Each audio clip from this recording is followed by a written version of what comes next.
untuk bisa menyeimbangkan, maka dibutuhkanlah yang namanya love, love yang sifatnya abbreviation dari love. Dan untuk bisa itu juga kita harus mempunyai kesadaran, awareness. I don't know if that's awareness including the consciousness. Nah, kembali ke tadi polaritas kontrol ke polaritas rilis.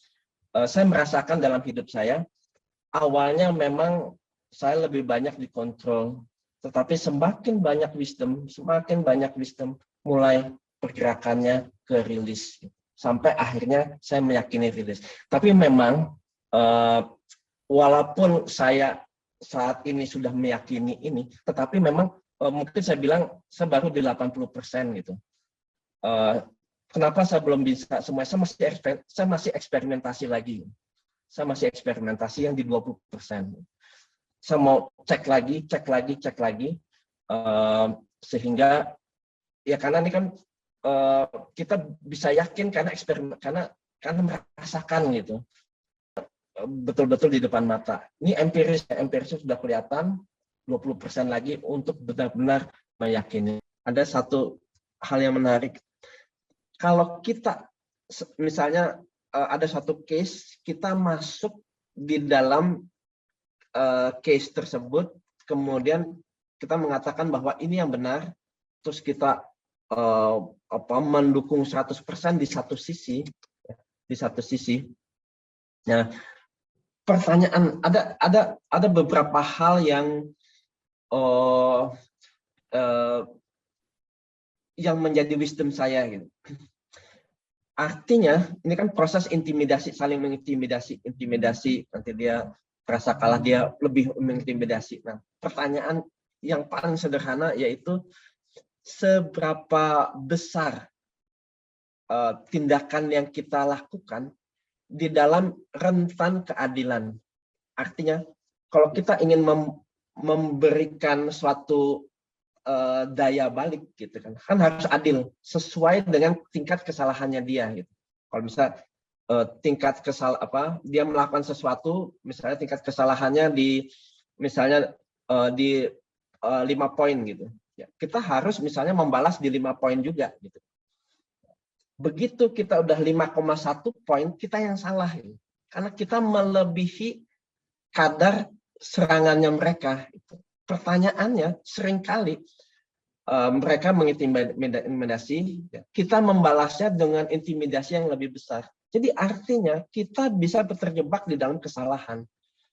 Itu yang saya selalu mendapatkan wisdom dari itu, bahwa kita nggak bisa mengukur seberapa besar tindakan kita yang adil.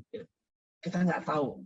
Nah, makanya begitu dengan teori love ini, kita betul-betul konsentrasi bahwa tidak lagi ada saya dan kamu, yang ada adalah kita bersama-sama membangun, semuanya untung. Nanti andaikan dia berkhianat, ya, bukan kita yang membalas. Bukan kita yang membalas. Tetapi tadi ada unsur-unsur lain, ya kan kita udah betul-betul beresonansi dengan love tadi, beresonansi.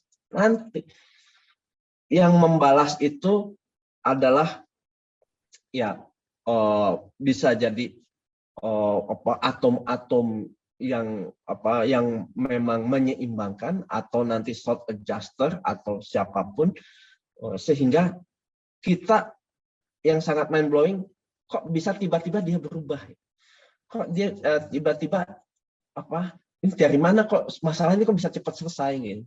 Dan ada aja yang membuat jadi istilahnya bantuan itu dari segala penjuru, segala sisi dan segala arah begitu.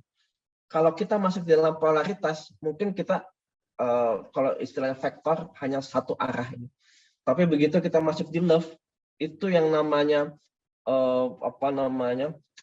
dukungan, itu semua dari segala penjuru, dan itu luar biasa. Nah, itu yang disebut sebagai eksperimentasi secara kualitatif. Jadi melihat dengan rentan waktu tertentu bagaimana hasilnya.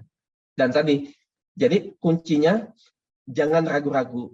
Yang paling sering itu adalah kita selalu ditarik-tarik. Jadi nanti ada orang, ayo dong kita begini, ayo dong kita begini. Kita sering ditarik. Makanya itu memunculkan keraguan kita.